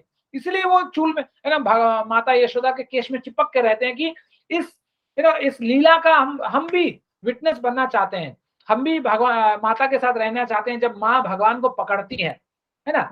तो जब भगवान ये देखते हैं कि माता बहुत प्रयास कर रही है और प्रयास करते करते तरबतर हो गई है, अब उनमें जान नहीं है, मुंह पूरा लटक गया है माता का, अब बस हाँफती हुई, मतलब ये भागवत में लिखा हुआ है कि माता 2 कदम चलती है और हाँफती है, क्योंकि वृद्ध हो चुकी है, थोड़ा शरीर बड़ा है माता का, तो हर 2 कदम में माता थक जाती है, जोर जोर से सांस लेने लगती है, माता का छाती फूल जाता है।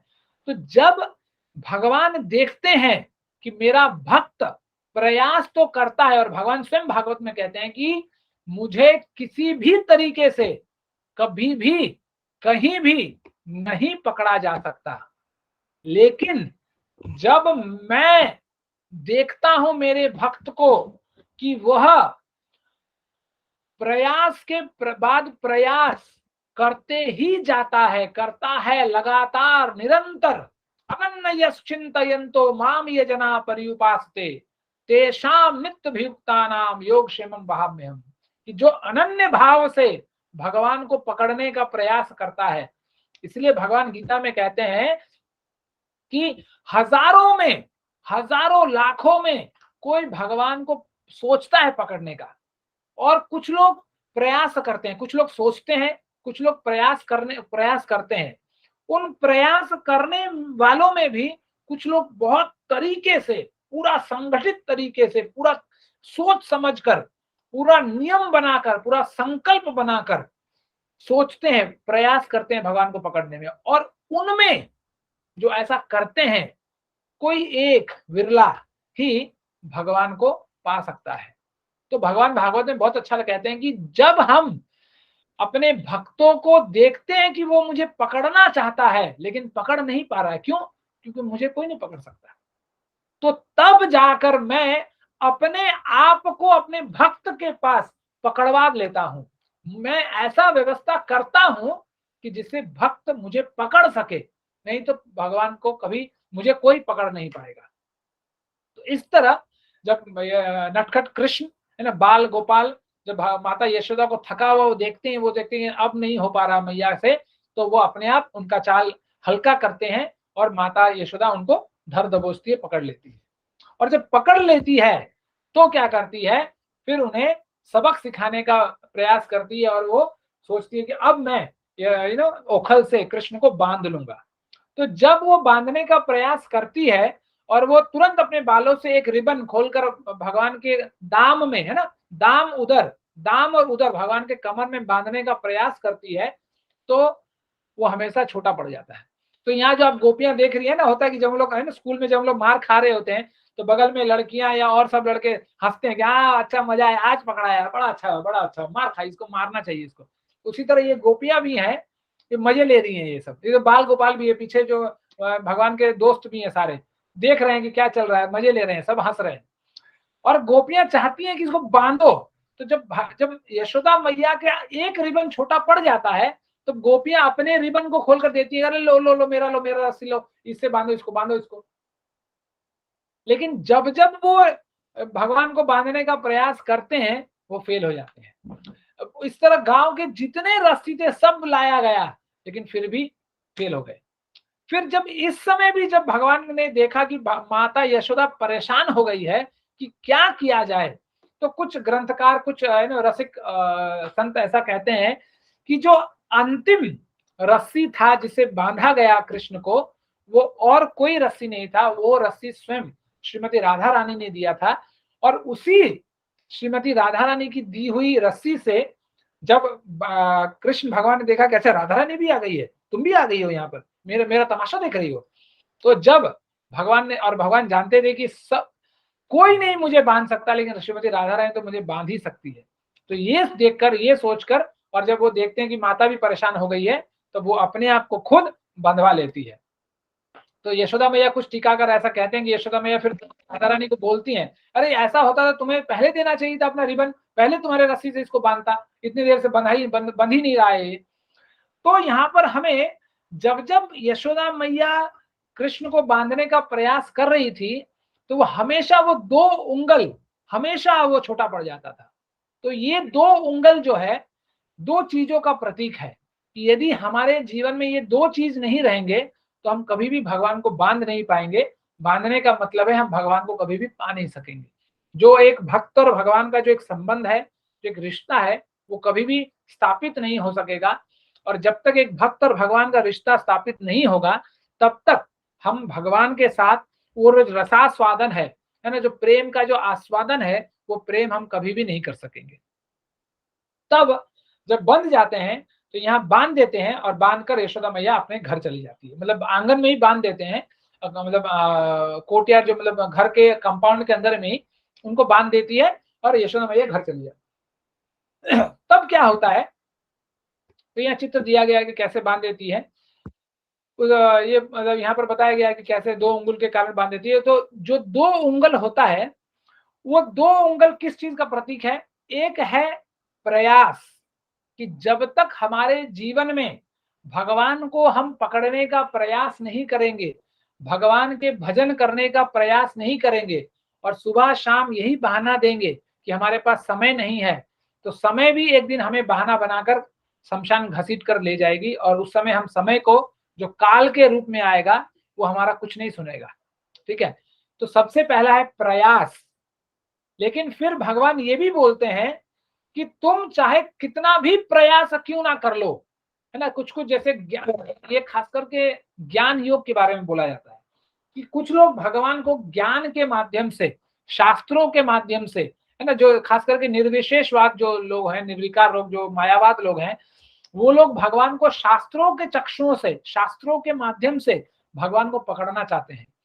लेकिन भगवान कहते हैं कि तुम कितना भी प्रयास कर लो, जब तक मेरी कृपा नहीं होगी तब तक तुम नहीं पकड़ पाओगे। तो यहाँ पर 2 उंगल जो है, पहला उंगल है प्रयास और दूसरा उंगल है प्रेम, कृपा। तो कुछ टीकाकार ऐसा लिखते हैं कि भगवान उसी पर कृपा करते हैं जिससे भगवान प्रेम करते हैं।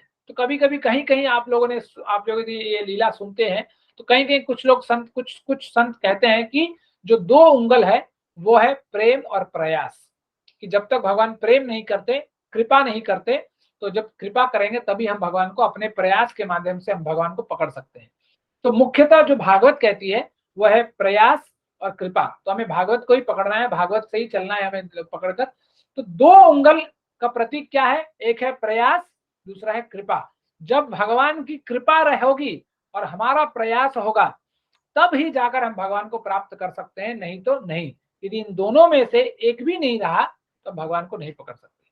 ठीक है, तो इसमें एक चित्र दिया गया, दामोदर जी का चित्र है, ये आप सब लोगों को पता होगा। इस चित्र का ही हम लोग पूजा करते हैं और लैंप ऑफरिंग करते हैं। मुझे आशा है कि आप सब लोग सुबह या शाम कभी भी, यदि दोनों समय कर सक रहे हैं तो बहुत अच्छी बात है, लेकिन कम से कम 2 समय में एक बार तो कम से कम आप घी का दिया भगवान दामोदर को दिखाते ही होंगे। ठीक है, तो उसके बाद एक कहानी और घटती है, लेकिन उससे पहले एक मेरे गुरु महाराज बहुत सुंदर कथा कहते हैं कि जब यशोदा मैया इन ओखल में बांध देती है यहाँ पर, और जब वो अपने घर चली जाती है, तो इस लीला, ये जो लीला जब घट रही है, तो इस समय घर पे बलराम नहीं होते हैं, बलराम कहीं बाहर जाते हैं।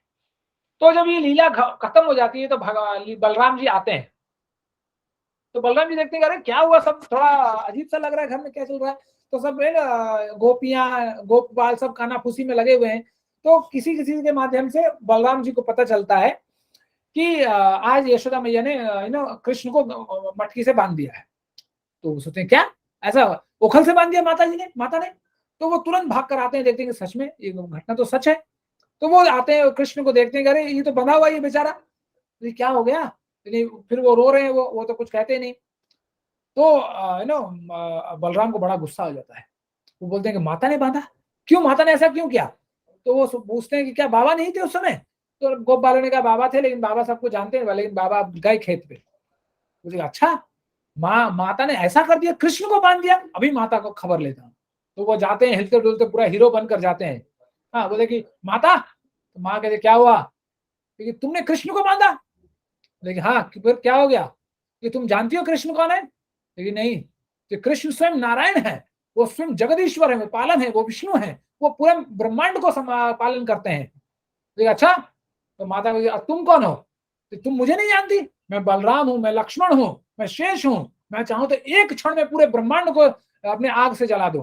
तो अच्छा, देखिए फिर वो कहते हैं कि तुम अभी, बलराम जी कहते हैं कि अभी कृष्ण को मुक्त करो, नहीं तो अभी पूरा ध्वंस कर देता हूं पूरा घर को। तो माता यशोदा कहती कि अच्छा ये बात है। तो माता यशोदा डंडा पकड़ती और कहती कि भगवानों को और कोई काम नहीं है, सारे भगवान मेरे ही घर जन्म ले रहे हैं और दूसरों का घर नहीं मिला भगवानों को। डंडा पकड़ती और दौड़ाती है बलराम को, और बलराम जी भागते हैं एकदम धुआं छोड़कर। तो फिर माता रुक जाती है और बलराम जी घर से निकल जाते हैं। जब घर से निकलते हैं तो फिर कृष्ण के पास आते हैं, तो बोलते हैं कि अब मैं भी नहीं छुड़ा सकता, माता और कोई रहता तो मैं छुड़ा भी लेता, माता ने बांधा है, भुगतो। तो फिर बलराम जी कहते हैं कि मैं हमेशा कहता था तुम्हें कि सही से काम किया करो, क्यों चुराते हो काम, इतना मक्खन है फिर भी चोरी करते हो, भुगतो अपने कर्मों का, अच्छा हुआ। तो बलराम ये कहकर बलराम भी भाग जाते हैं। तो ये जब कृष्ण सुनते हैं तो कृष्ण और जोर से रोते हैं। तो ऐसा मेरे गुरु महाराज बहुत सुंदर कथा करते हैं, मैं तो उनकी जैसे नहीं कर सकता, लेकिन वो बहुत सुंदर करते हैं कि कैसे ये सब प्रभु जी बहुत अच्छा है प्रभु जी, लग रहे हैं हम लोग को भी वृंदावन में है, स्टोरी पूरा सुन रहे हैं। हरि बोल। तो ऐसा होता है। फिर बलराम जी भाग जाते हैं, बोलते हैं कि तुम अपने कर्मों का फल फल काटो, जो बोया है वही काटो। तो ये कहते हुए भागते हैं और कृष्ण फिर यहाँ चिल्लाकर रोने लगते हैं। तो ऐसा रोते रोते फिर क्या करते हैं, कृष्ण उस जिस आंगन, जो भगवान जो नंद बाबा का जो आंगन है, उसी आंगन में 2 यमलार्जुन पेड़ रहते हैं। तो भगवान क्या करते हैं, लीला भगवान की तो लीला है। तो इस भगवान क्या करते हैं, 2 अमलार्जुन पेड़ के बीच में वो चले जाते हैं, लेकिन वो तो खसक जाते हैं, निकल जाते हैं, क्योंकि वो तो पतले दुबले रहते हैं, लेकिन जो ओखल रहती है वो निकल नहीं पाता है। तो वो क्या करते हैं, वो एक झटके से खींचते हैं तो दोनों पेड़ दो तरफ गिर जाते हैं। और जब 2 पेड़ 2 तरफ गिरते हैं तो दोनों पेड़ों से 2 दिव्य पुरुष निकलते हैं। तो ये 2 दिव्य पुरुष जो हैं और कोई नहीं, ये कुबेर के 2 पुत्र हैं, मणिग्रीव और हैग्रीव, नल कुबेर। तो इसमें एक पुरानी कथा है कि एक बार ऐसा होता है कि नल कुबेर और मणिग्रीव है ना, एक पोखर में कुछ स्त्रियों के साथ नग्न होकर क्रीड़ा कर रहे होते हैं। लेकिन उस समय नारद मुनि उस तरह से जाते हैं, लेकिन जब जाते समय जब स्त्रियां उनको देखती हैं तो वो तो शर्मा के वस्त्र अपने ऊपर ले लेती हैं और साइड हो जाती हैं। लेकिन ये जो 2 पुत्र होते हैं कुबेर के, मणिग्रीव और नल कुबेर, ये बेशर्मों के तरह नग्न होकर ही जल में क्रीड़ा करते हैं। तो जब नारद मुनि देखते हैं कि एक ब्राह्मण को आते देखता हुआ, एक ऋषि को आते देखता हुआ भी ये जड़ के हिसाब से ना, जो जड़ इंसान होता है, चाहे कोई आया चाहे कोई गया, उसको कोई फर्क नहीं पड़ता, तो वो जड़ ही है। तो इसी तरह नारद मुनि को लगता है कि जड़ पदार्थ के हिसाब से व्यवहार कर रहे हैं, तो उन्हें श्राप दे देते हैं कि जाओ तुम जड़ हो जाओ और तुम जाओ वृक्ष बन जाओ। और वृक्ष जो है 90% वो जड़ ही होती है, उसमें कोई चलायमान चीज नहीं होती।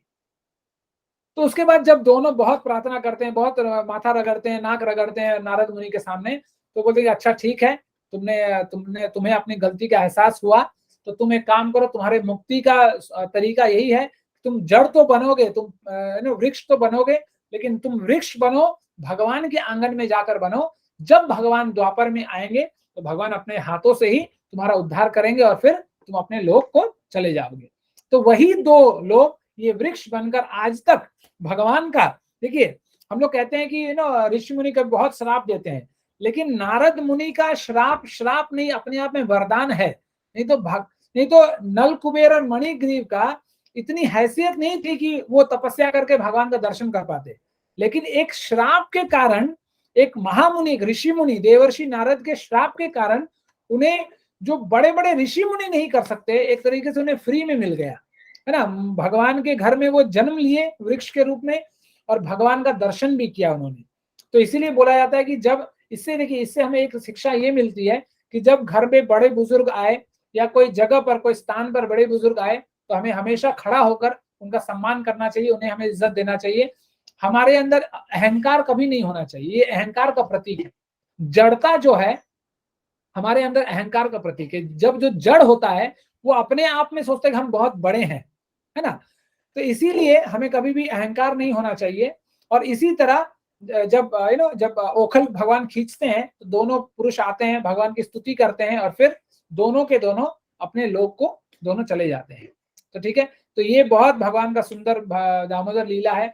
ये जितने बार आपको सुनने मिले अलग अलग लोगों से, मैं तो इतना अच्छा से नहीं कर पाया, मुझे क्षमा कीजिएगा, लेकिन बहुत सारे मेरे गुरु महाराज बहुत सुंदर कथा करते हैं।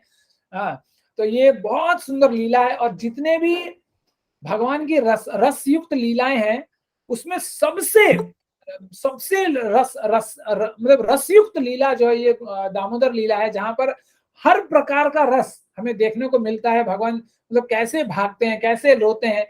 तो देखिए इसीलिए जब हम लोग सोचते हैं ना कि जब हम लोग ये कथा सुनते हैं कि जब हम, जैसे मैंने कहा कि ये ना भगवान जब कमरे से निकले, है ना, मम्मी है ना आंखों को रौंदते हुए निकले, तो हमारे बच्चे भी ऐसे करते हैं। तो हमें लगता होगा कि अच्छा भगवान भी करते हैं, हमारे बच्चे करते थे इसलिए भगवान करते हैं। लेकिन ये उल्टा है, भगवान ये सब करके जा चुके हैं, इसीलिए हम लोग ये करते हैं, क्योंकि हम ही उनका अनुसरण करते हैं। भगवान जो जो लीलाएं कर चुके हैं वो सब लीला हम ही करते हैं।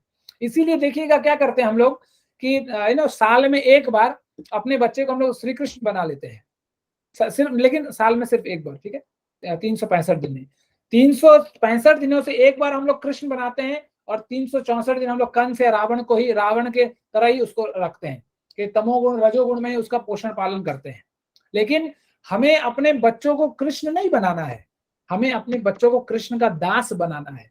हमें भी कृष्ण का दास बनना है और अपने बच्चों को भी कृष्ण का दास ही बनाना है, क्योंकि हमारा जो मूल स्वरूप है वो भगवान का दास ही है। तो हमें अपने बच्चों को, हमें भी भगवान का दास ही बनना है। तो इसलिए वो एक दिन वाला कृष्ण और 365 दिन वाला रावण और कंस वाला जो स्टोरी है, ये बाहर वालों के लिए अच्छा लगता है, क्योंकि उन्हें, वो कभी शास्त्र पढ़ते नहीं, उन्हें पता ही नहीं है क्या है, क्या संबंध, क्या भक्त और भगवान के बीच में क्या संबंध होता है। इसलिए लेकिन हमें अपने बच्चों को भगवान की सेवा करने में लगाना चाहिए। भगवान का हम अनुसरण करें, लेकिन भगवान का हमें अनुकरण नहीं करना है। भगवान ने ऐसा क्या हम अपने बच्चों को बोल सकते हैं कि गोवर्धन टीला उठाओ? हम नहीं कर सकते, हम भी नहीं कर सकते। इसलिए हमें भगवान का अनुसरण करना है, भगवान के उपदेशों का पालन करना है, भगवान बनने का तरीका नहीं करना है। इसीलिए यहाँ पर एक प्रभुपाद बहुत मजबूती से कहते हैं कि जब यशोदा मैया अपने लाल को अपना स्तनपान कराती है और वो वात्सल्य भाव यशोदा मैया के पास है, तो हमें यशोदा मैया बनने का प्रयास नहीं करना चाहिए, क्योंकि हम कभी यशोदा मैया नहीं बन सकते, और हमारे जीवन में ऐसा कार्य, हमारे जीवन में हमारे घर में कृष्ण भी नहीं आ सकते। क्यों? क्योंकि हमारा कर्म वैसा नहीं है, ठीक है। लेकिन कुछ जो मायावाद लोग हैं वो ऐसा कहते हैं कि हम, है ना, हम यशोदा हैं, हम भगवान को स्तनपान करा सकते हैं, ये फलाना ढिंका बोलते हैं। तो इसको हम लोग कहते हैं सहजिया या मायावाद। सहजिया का मतलब है जो सहज रूप से अनुकरण करे, उसको कहते हैं सहजिया। लेकिन हमें उस पथ पे नहीं जाना है। हमें जो प्रभुपाद ने बोला कि हमें भगवान का दास बनना है और भगवान की ही सेवा करनी है, तो इस तरह से हमें हमेशा याद रखना चाहिए। बहुत अच्छा महीना है, हमें जब जहां जैसे, यदि जबरदस्ती भी हो, इस महीने में यदि हमें मौका मिले भगवान का सेवा करने के लिए, जहां चाहे वो घर में हो, मंदिर में हो, जहां हो, खूब जमकर सेवा कीजिए, जमकर साधना कीजिए। चाहे भागवत पढ़ना हो, गीता पढ़ना हो, जप करना, जो करना हो कीजिए, क्योंकि एक गुना करने से इस महीने में 1000 गुना मिलता है। ऐसे विभिन्न शास्त्रों में, विभिन्न पुराणों में कहा गया है। कुछ उसके कुछ, है ना, कुछ एक आध पॉइंट्स हम लोग आज देखेंगे। जैसे देखिए यहाँ पर दिया गया है, रीता माता जी पढ़ना चाहेंगी इसे?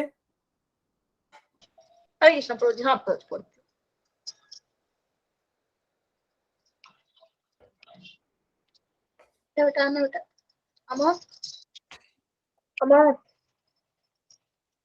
इसको बड़ा करना।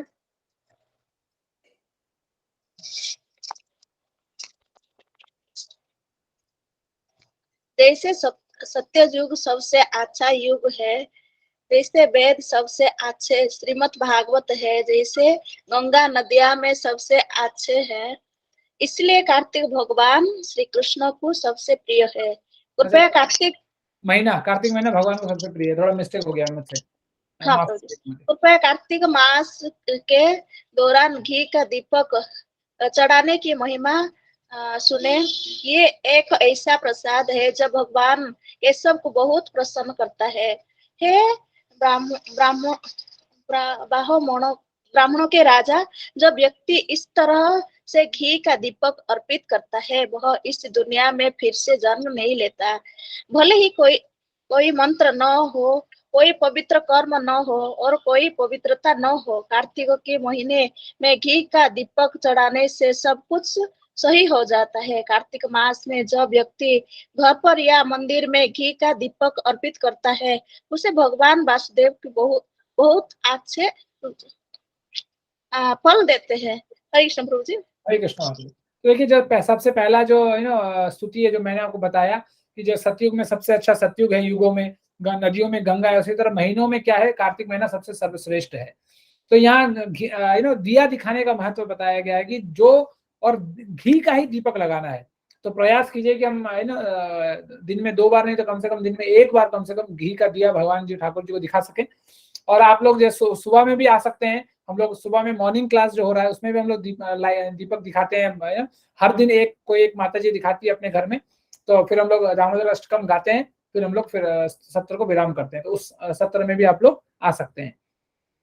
तो यहाँ पर बताया गया कि जो दीपक का दिया चढ़ाता है भगवान को दामोदर महीने में, कार्तिक महीना में, फिर वो इस दुनिया में जन्म नहीं लेता।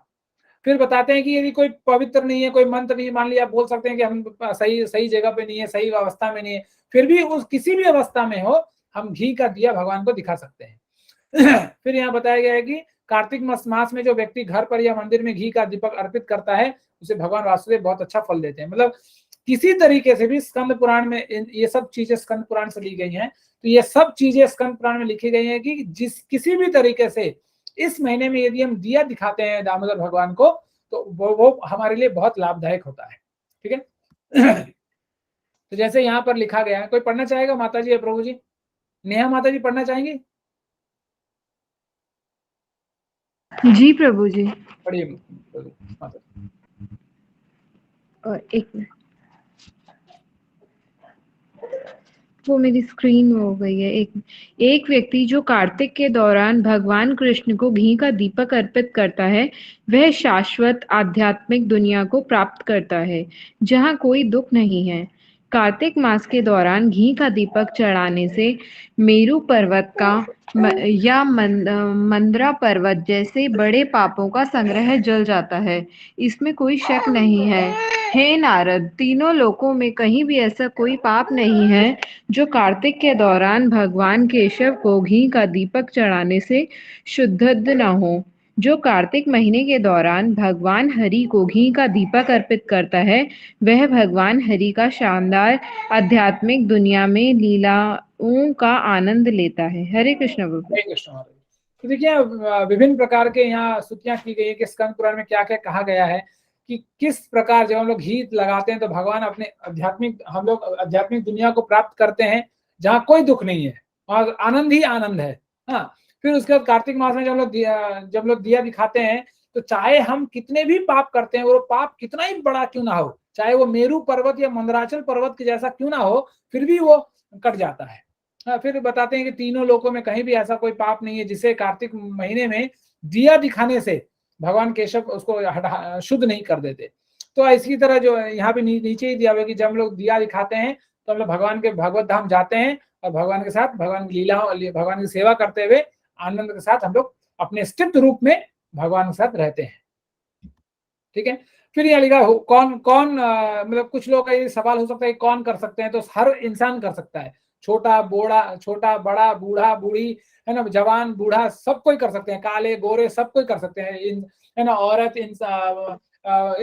पुरुष, सब कोई दिया दिखा सकता है। इसमें कोई मनाही नहीं है कि ये नहीं कर सकता वो नहीं कर सकता, हर इंसान कर सकता है। ठीक है। उसके बाद क्या इसमें एक बात की गई है कि हमें मतलब प्रयास करना चाहिए कि हम घी का ही इस्तेमाल करें, तेल या इधर उधर की तेल का, कड़वा तेल हो गया या तिल का तेल हो गया, इन चीजों का इस महीने में कम से कम ना करें। जितना ज्यादा हो सके हमें घी का ही इस्तेमाल करना चाहिए।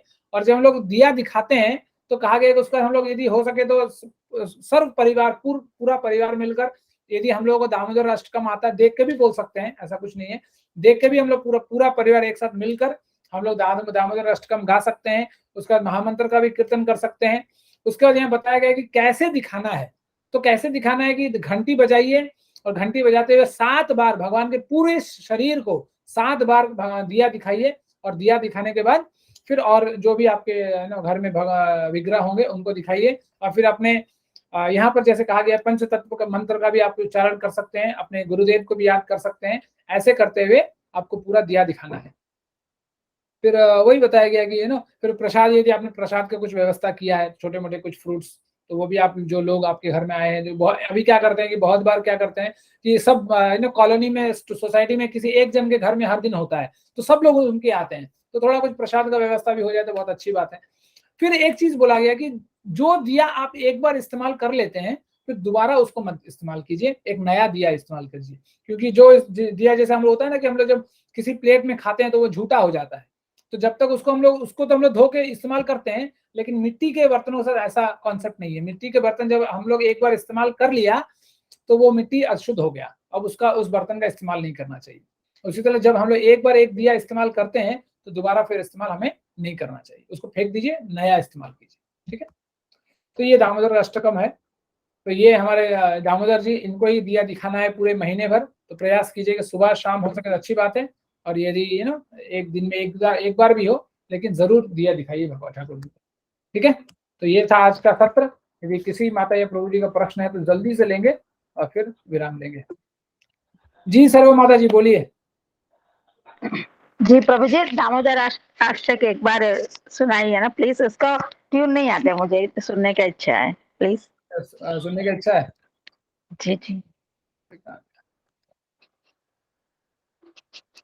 हम भी साथ साथ करेंगे, मगर नहीं आता है इसलिए साथ साथ करते सीख लेते। 1 मिनट माता जी, 1 मिनट में बता रहा हूँ। वो जब छोटा था तब से बहुत प्रॉब्लम है उसका, तो इसका ट्यून है, जैसे हम लोग, आप लोग भी गा सकते हैं साथ में, कि नमामि स्वं सच्चिदानंद आनंद रूपम सत्कुंडलम गोकुले व्रजमानम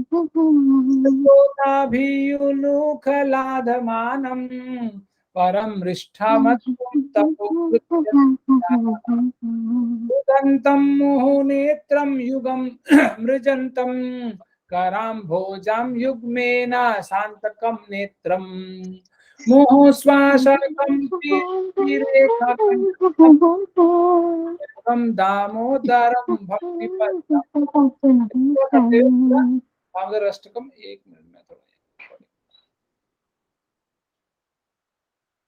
हरे कृष्ण प्रभु जी, आज का रिकॉर्डिंग ग्रुप में डाल दीजिए प्रभु जी, आज का क्लास बहुत अच्छा था प्रभु जी। अच्छा ठीक है माता जी, हरे कृष्ण। ठीक है माता जी, मैं डाल दूंगा। हाँ सुनील प्रभु जी कुछ कहना चाहते हैं कि आप?